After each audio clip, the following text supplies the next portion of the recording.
Check Podcasts.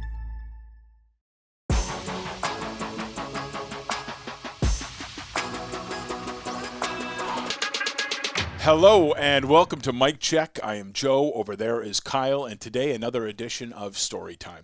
Our story today takes us back to 1985. If you lived in Victoria in the mid-1980s, you'll probably remember this story.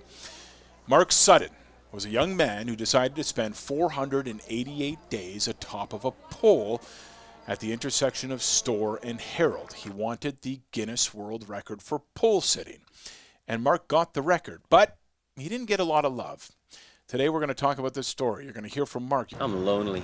Waited for my breakfast, sat there shivering, decided I needed some warmer clothes. You're going to see his treehouse on top of this pole that was there for a year and a half.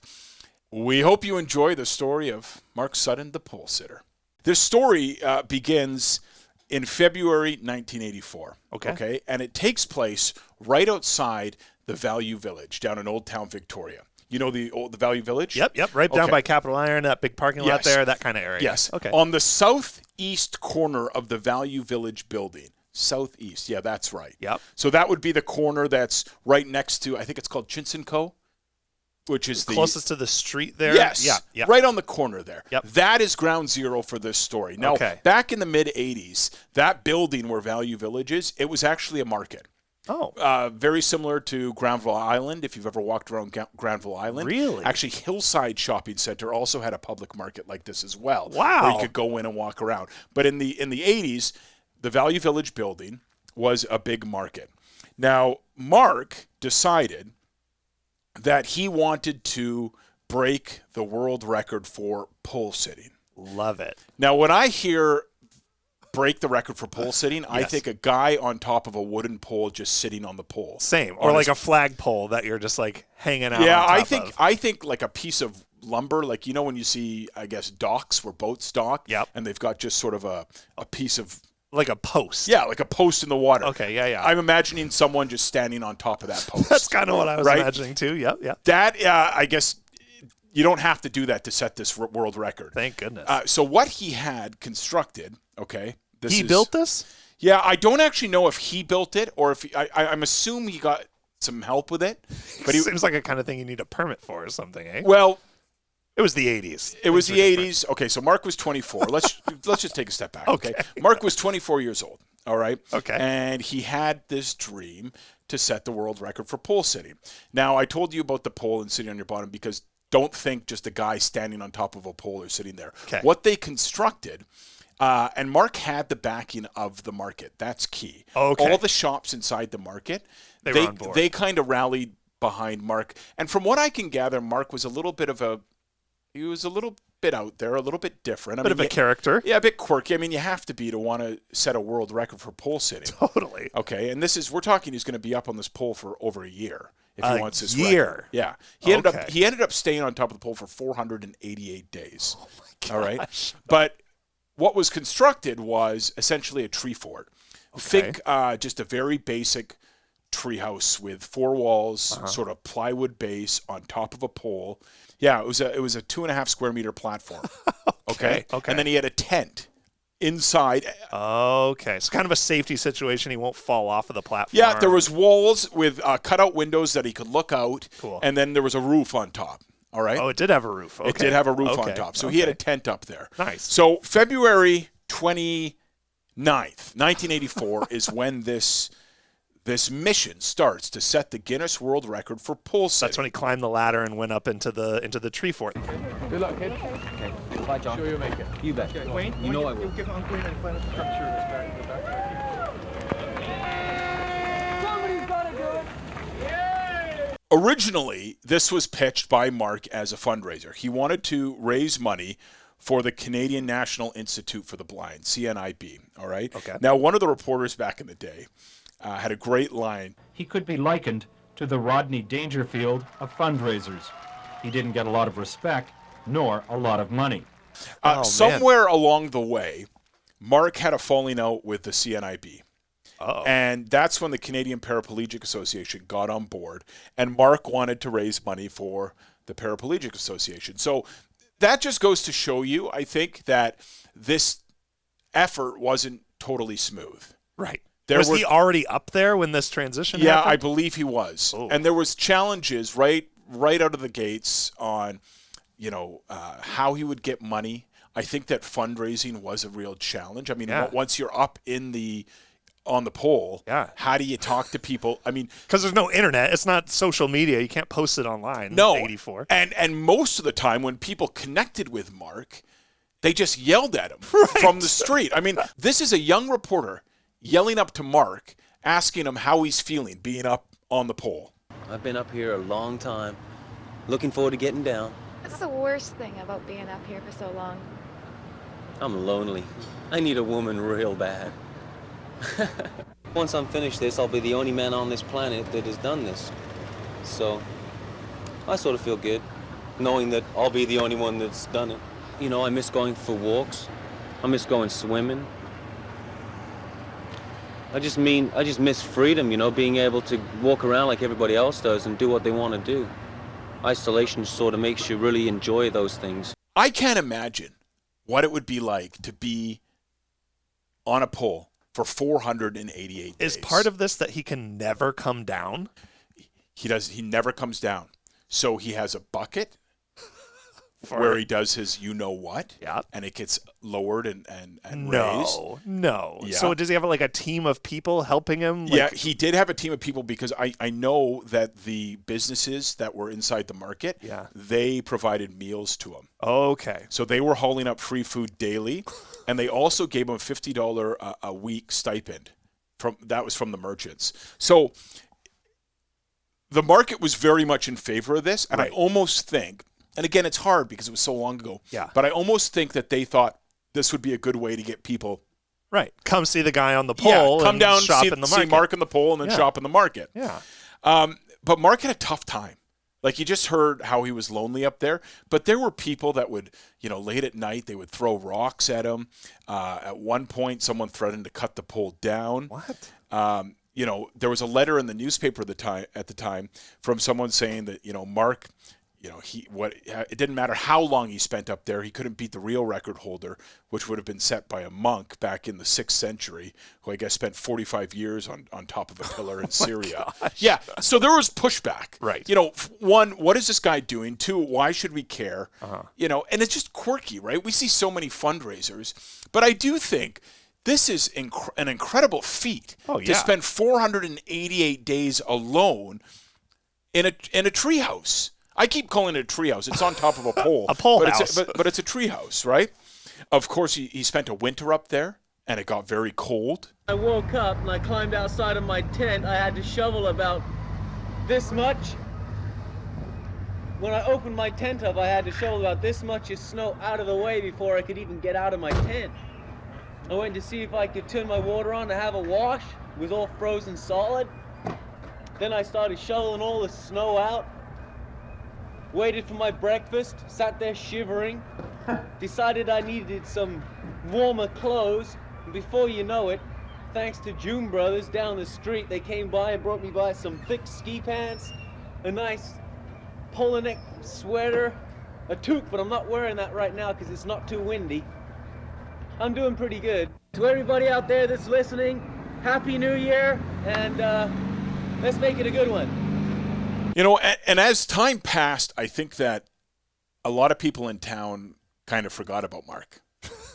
Right. Well, think about it. I mean, I look at my phone and I get reminders on Instagram about things that happened last year, and I go, oh my goodness, that feels like ages ago. Yeah. Yeah. This guy all alone, downtown Victoria, hanging out by himself on top of a pole. I think one of the big questions when you look at this story is why? Why does someone set out to break a world record? And what was interesting was listening to Walter Day. Now, Walter Day was the Guinness Book of World Records referee, adjudicator, whatever you want to call him. I think they have an official name. Their jobs are very cool. They're very Just go impressive. around the world and judge and make sure everything is legit Yeah. about the world record. You travel around the world and look at cool things. Yeah. 'Cause records are broken. So Walter Day was the Guinness World Record guy who was in Victoria, and he spent it looks to me like he spent probably a week here, right near the time that Mark was going to come down. And it was, I believe it was summertime when it happened. But Walter Day came to Czech and sat down for an interview with James Losh. James was a reporter, very good reporter, very quirky, and they did a big interview, I think, during the noon show, where less news, more talk. Right, kind of get into it a little bit more. Yeah, like a morning show, right? Yeah. So James actually asked Walter about why people do this. I think he teed it up by saying, you spend a lot of time with people that are probably on the fringe of society, right? They're a bit quirky, a bit out there. Yeah. And so Walter had this to say about why people like Mark would actually set these records. A lot of people want recognition, and a lot of people have different ideas how to go about getting recognition. Now, Guinness takes the posture that they want to be an unbiased third-party, witnesser to everything. They don't want to cause things to happen, so they have a very low profile. But, of course, the outside world makes a very big deal about Guinness, so they petition them all the time with unusual events and maybe not so unusual events. So what we do is editors back in New York City try to deal with everybody evenly and try to edit out the events that are dangerous or maybe not even appealing, and pick the things that would be very appealing and very entertaining. Appealing. Just what I was looking through here. There's a guy who's got 38 pipes stuck in his mouth. Well, that was very appealing to him. Yeah, to him only. The day comes that Mark is going to come down from this pole. This is, throughout the entire 488 days that he was up there, this is probably the most attention that Mark receives the entire time. Well, of course, it's the big finale, right? He gets a little bit of attention when he goes up. People will check in on him. Media checks in on him a few times. Yeah. But the finale was big. When Mark was coming down at 488, they knew that it was going to be the new Guinness World Record. Okay. Guinness, on the phone this morning, just reconfirmed to me that this is the official new record that will go in the 19... Right here in Victoria. It was interesting because the market got really excited for this. They actually had a band playing inside the market.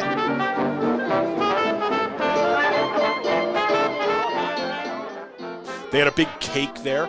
I think there were couple thousand people down outside, again, the Value Village where it is today. That's what we're using as a reference point. A few thousand people. There was a big stage set up. And again, I feel bad for Mark because it just seems like nothing went his way this entire time. Over a year. Yeah, but on the day when all those people are there cheering him on and he's coming down from the pole, they had a cherry picker with a bucket to help pick him up and then bring him down. Okay. He ended up jumping from the bucket, essentially, to the ground, but he jumped way too high. What? I know. I'm not making this up. He jumped way too high and actually really hurt his ankle on his way down. No. Hang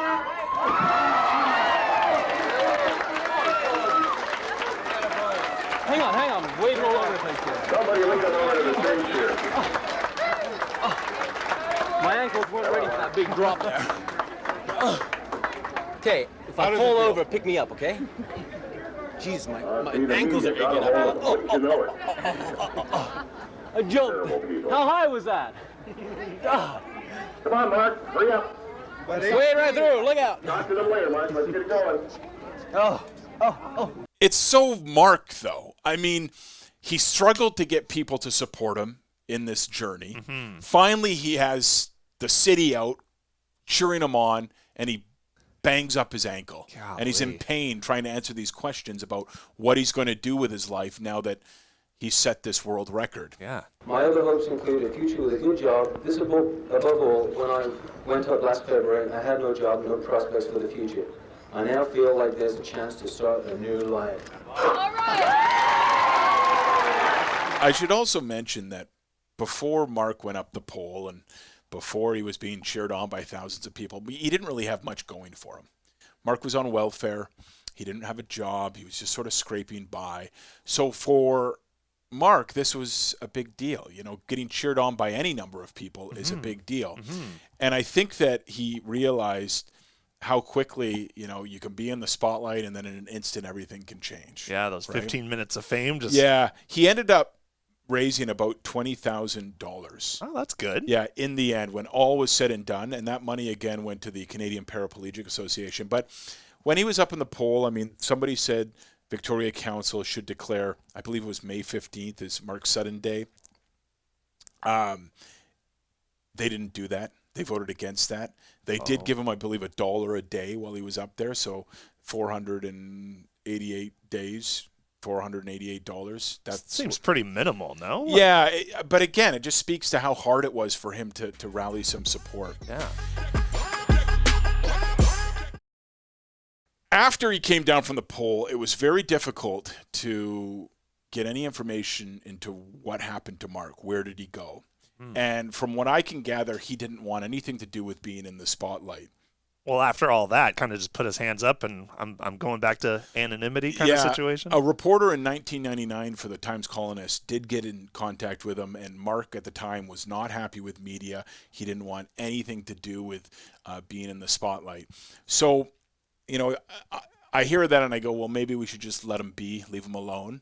But at the same time, I wanted to do this episode and tell Mark's story because I think it's pretty incredible what he's done. Same.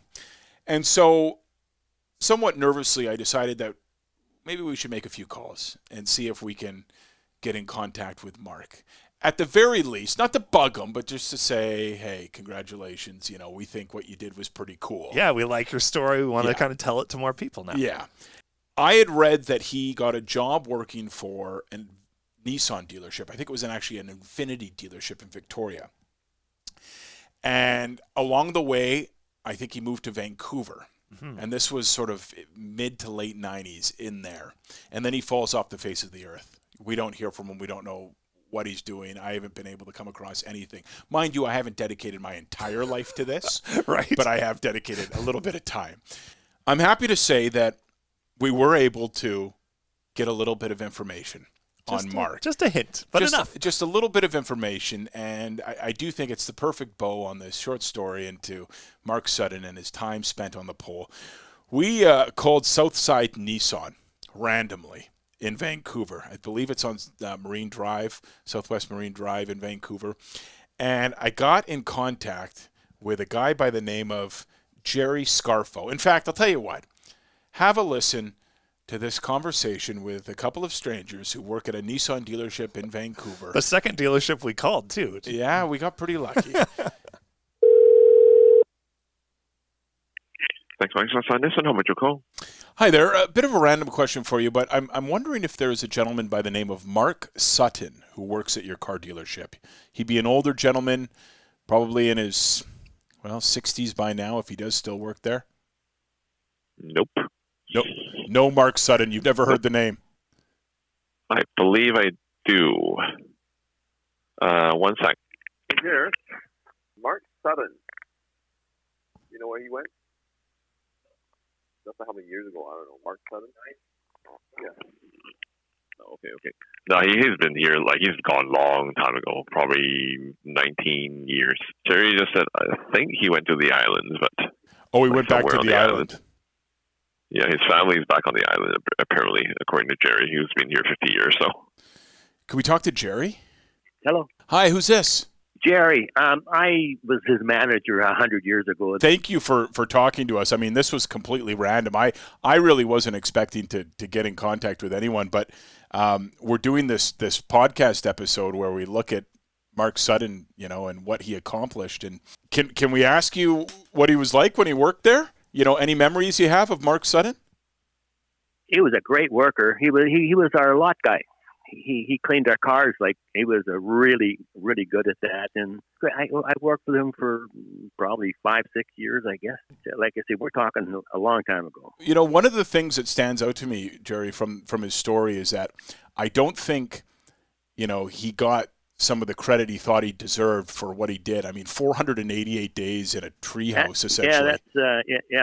I couldn't do that. No, I couldn't do it either. And I think that I read somewhere that he was, upset with the media and didn't want to do interviews. And fair enough, that's fine. But when you worked with him, do you remember him having an edge or any hatred towards how he was portrayed or his past in Victoria?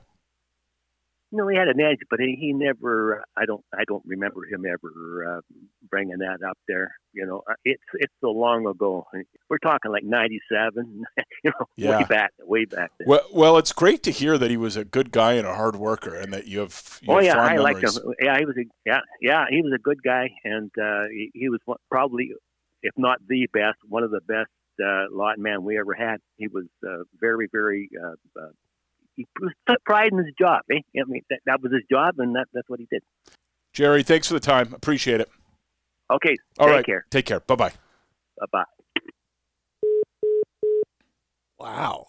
I think it is pretty neat that we were able to portray Mark in a positive light from someone that actually worked with him. Yeah. One of the best workers Jerry had ever had at the dealership was Mark Sutton. And I think, if you think about it, you got to have a level of determination. Oh, for sure. You got to be a bit of a determined, stubborn, hardworking guy if you're going to spend that long on top of a pole. And so it doesn't surprise me that he was one of the best workers that Jerry ever had at Southside Nissan. Shortly after Mark came down, in terms of the world record, it was broken in 1988 by a woman by the name of Melissa L. Sanders. She spent 516 days atop 2 telephone poles in Indianapolis. So the record was short-lived, but the story itself lives on. And I just think it's a story worth sharing. It's neat because Value Village, that part of Victoria, I mean, it's very well known, right? That's Old Town Victoria. It doesn't get any more Old Town than that. And so when I walk by now, I look at the corner, I look up, and I just think, boy, I think that would have been pretty neat to be back in Victoria in the 80s, having some guy living up there for an entire year and then some. So I hope you enjoyed that little trip down memory lane. I hope you enjoyed that episode. And if you know Mark, if you know where he is, and you think he'd want to talk to us, we'd love to talk to him. Yeah. So please reach out, get in contact with us. Thanks for listening. Thanks for clicking play on Mike Check. Please subscribe, give us a good review, and we will talk to you again soon.